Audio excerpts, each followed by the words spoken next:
ஸ்ரீமதே ராமானுஜாய நமஹ. ஆழ்வார் எம்பெருமானார் ஜீயர் திருவடிகளே சரணம். மன்னார்குடி என்னொரு திவ்ய க்ஷேத்திரம், தக்ஷிண துவாரகை என்று கொண்டாடப்படுகின்ற ஒரு க்ஷேத்திரம். இந்த க்ஷேத்திரத்திற்கு ஒரு பெரிய குறை ஏற்பட்டிருந்தது. அதாவது ஆழ்வார்கள் ஒருவராலும் பாடாத ஒரு க்ஷேத்திரமாக இது இருந்தது. மணவாள மாமுனிகள் இந்த க்ஷேத்திரத்துக்கு வந்தார். ராஜகோபாலனை மங்களாசாசனம் செய்தார். இந்த குறை அவருடைய நெஞ்சிலேவும் மிகவும் உரைத்தது. அவருக்கு ஒரு விஷயம் நினைவுக்கு வந்தது. அதற்கு முன் அவதாரமான ராமானுஜ அவதாரம், அவரே எடுத்த முன் அவதாரமான ராமானுஜ அவதாரத்தில் திருநாராயணபுரத்திற்கும் இதே குறை இருந்தது. அந்த குறையை தீர்ப்பதற்காக நம்மாழ்வார் அருளிச் செய்த திருவாய்மொழி பதிகம் ஒன்றை அந்த எம்பெருமானுக்கு சமர்ப்பித்தார். குருநாயகமாய் என்கிற ஒரு திருவாய்மொழியை அந்த எம்பெருமானுக்கு சமர்ப்பித்து திருநாராயணபுரத்தையும் ஒரு திவ்ய தேசமாக ஆக்கினார் எம்பெருமானார். அவரே தானே மணவாள மாமுனிகளாக அவதரித்திருக்கிறார். அந்த அவதாரத்திலே பண்ண காரியத்தை இந்த அவதாரத்திலேயும் பண்ணிவிடுவோம் என்று அதே ராமானுஜர் மணவாள மாமுனிகளாக தோன்றி அதே திருவாய்மொழியிலே, அதே நாலாம்பத்திலே, அதே நம்மாழ்வார் அருளி செய்த அதே நாலாம்பத்து திருவாய்மொழியில் இருக்கக்கூடிய தீர்ப்பாரையாமினி என்கிற ஒரு திருவாய்மொழியை இந்த ராஜகோபாலன் விஷயமாக சமர்ப்பித்து இந்த ராஜ மன்னார்குடியையும் ஒரு திவ்ய தேசமாக ஆக்கினார். அந்த பதிகத்திலே வண்ண படுமலை வாணனை வன் துவராபதி மன்னனை ஏத்துமின் ஏத்துதலும் தொழுதாடுமே என்று ஆழ்வார் சாதித்திருக்கிறார்.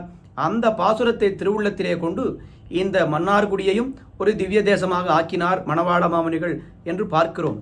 இத்தனை பெருமை வாய்ந்த மன்னார்குடியிலே வைகாசி மாதம் பௌர்ணமி அன்றைய தினம் பூர்த்தியாகும்படியாக வசந்தோத்சவ திருவிழாவானது கொண்டாடப்படுகிறது.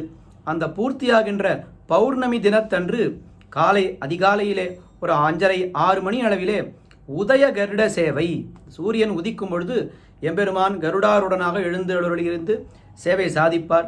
இது வெகு காலமாக நடக்கக்கூடிய ஒரு உற்சவம்.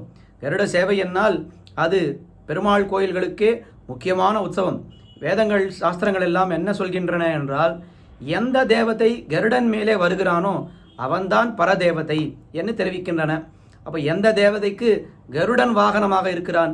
ஸ்ரீமன் நாராயணனுக்கு மட்டும்தான் கருடன் வாகனமாக இருக்கிறான். அப்படி அந்த கருட சேவையிலே எம்பெருமானை சேவித்தால் இவன்தான் பரதத்துவம். அந்த கருடன் எப்பொழுதுமே என்ன பண்ணுவான்? கையிலே 2 கைகளையும் இப்படி வைத்துக்கொண்டு தோளிலே தலையிலே எம்பெருமானை சுமந்து கொண்டு, இதோ பாருங்கள், பரதேவதை இங்கே இருக்கிறான், உங்களுக்கு நான் கொண்டு வந்து காட்டுகிறேன் என்று காட்டுவது போலே அவன் அப்படி அந்த கருட சேவையிலே எம்பெருமானை சுமந்து கொண்டு அவன் பக்தர்களுக்கு இதுதான் பரதேவதை என்று காட்டுவது வழக்கம் என்று பெரியவர்கள் காட்டுவார்கள். அப்படிப்பட்ட அந்த கருடனை வர்ணிக்கும் பொழுது துவதங்கிரி சம்மர்த்த கிணாங்க சோபினா என்று ஆளவந்தார் தெரிவிக்கிறார். அதில் என்ன அர்த்தம் என்னால், கருடனுடைய உடம்பிலே தழும்பு ஏற்பட்டிருக்கிறதாம். என்ன தழும்பு என்னால், எம்பெருமான் கருடன் மீது வருகிறான். ஒரு கஜேந்திரனுக்கோ யாருக்கோ ஆபத்து வருகிறது, அவர்களை காப்பாற்ற வேண்டும் என்று கருடன் மீது ஆரோகணித்து வேகமாக வருகிறான். அப்பொழுது கருடன் போகக்கூடிய வேகம் எம்பெருமானுக்கு பத்தவில்லை என்னால் காலாலே அந்த கருடனை அப்படியே அவன் உதைப்பானாம். அப்படி உதைத்து கருடனுடைய உடம்பு முழுவதும் எம்பெருமானுடைய திருவடிப்பட்ட தழும்புகள் வந்து விட்டதாம். நமக்கெல்லாம் கூட அந்த தழும்புகள் வந்தால் எத்தனை சௌக்கியமாக இருக்கும், எவ்வளவு ஆனந்தமாக இருக்கும். எம்பெருமானுடைய திருவடியினுடைய தழும்புகள் நம்முடைய உடம்பு மீது பட்டால் எவ்வளவு பெரிய விஷயம் அது. அந்த பாக்கியம் கருடனுக்கு மட்டும்தான் கிடைத்திருக்கிறது. ஆழ்வார்கள் பலரும் எம்பெருமானை குறித்து பாடியிருக்கிறார்கள்.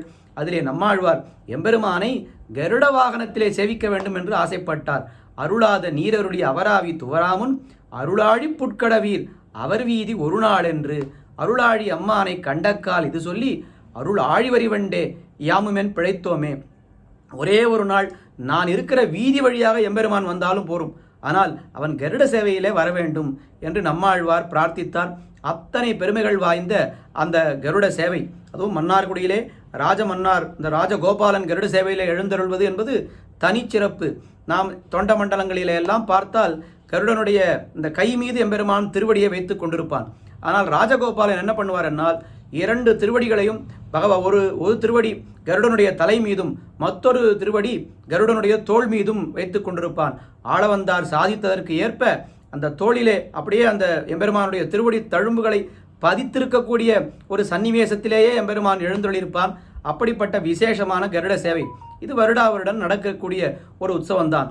ஆனால் இந்த வருடம் விசேஷமாக என்ன நடக்கிறது என்னால், அந்த கருட சேவையிலே ராஜமன்னார் அதாவது ராஜகோபாலனை தவிர இன்னும் 11 எம்பெருமான்கள் அந்த மன்னார்குடிக்கு அருகே இருக்கக்கூடிய சில பல கிராமங்கள், திவ்ய க்ஷேத்திரங்கள், அழகான திருக்கோயில்கள், அங்கே எல்லாம் எழுந்தொழிருக்கக்கூடிய எம்பெருமான்கள் எல்லாம் திவ்ய தேசங்கள் இல்லை, ஆனால் எல்லாம் திவ்ய க்ஷேத்திரங்கள், அபிமான ஸ்தலங்கள், விசேஷமான புராண ஸ்தலங்கள். அங்கே எழுந்தொழிருக்கக்கூடிய எம்பெருமான்கள் எல்லோரும் வந்து நமக்கு அந்த வைகாசி பௌர்ணமி அன்னைய தினம் 12 கருட சேவை திருவிழாவானது இந்த வருடம் விமர்சையாக கொண்டாடப்பட இருக்கின்றது. தேதி வந்து வைகாசி மாதம் 28ஆம் தேதி புதன்கிழமை, ஆங்கில தேதிப்படி ஜூன் மாதம் 11ஆம் தேதி காலை 6 மணி மன்னார்குடியிலே இந்த 12 கருட சேவை உற்சவமானது மிக விமர்சையாக கொண்டாடப்பட இருக்கின்றது. பக்தர்கள் யார் யாருக்கு சௌகரியம் இருக்கிறதோ, இல்லை சௌகரியம் இல்லாவிட்டாலும் அந்த சௌகரியத்தை நாம் ஏற்படுத்தி கொண்டு அந்த விழாவிலே நாம் சென்று எம்பெருமானை சேவிக்க வேண்டும். அந்த திருவிழாவிலே நாம் கலந்து கொள்ள வேண்டும். அங்கே எந்தெந்த எம்பெருமான்கள் எழுந்துள்ளப் போகிறார்கள் என்று பெரிய பட்டியலிட்டே நமக்கு கொடுத்திருக்கிறார்கள்.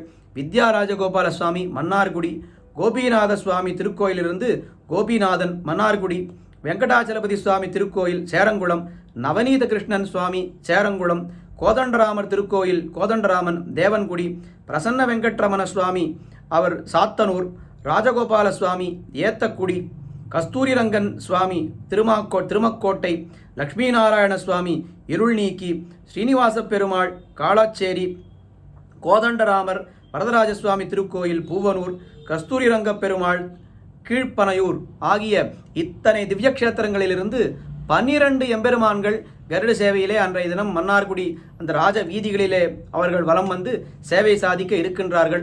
ஆஸ்திகர்கள், அந்த பிரதேசங்களிலே இருக்கக்கூடிய ஆஸ்திகர்கள் மட்டுமில்லாமல் வேறு எங்கு இருந்தாலும் அந்த ஒரு நாள் அதிகாலையிலே அங்கே சென்று, அங்கே துவாதச ஆதித்யர்கள்னு சொல்லுவார்கள், சூரியன் உதிக்கும் பொழுது அந்த சூரியனோட அதிகமான தேஜஸை உடைய இந்த எம்பெருமான்கள் 12 ஆதித்யர்கள் போலே அங்கே சேவை சாதிக்க இருக்கிறார்கள்.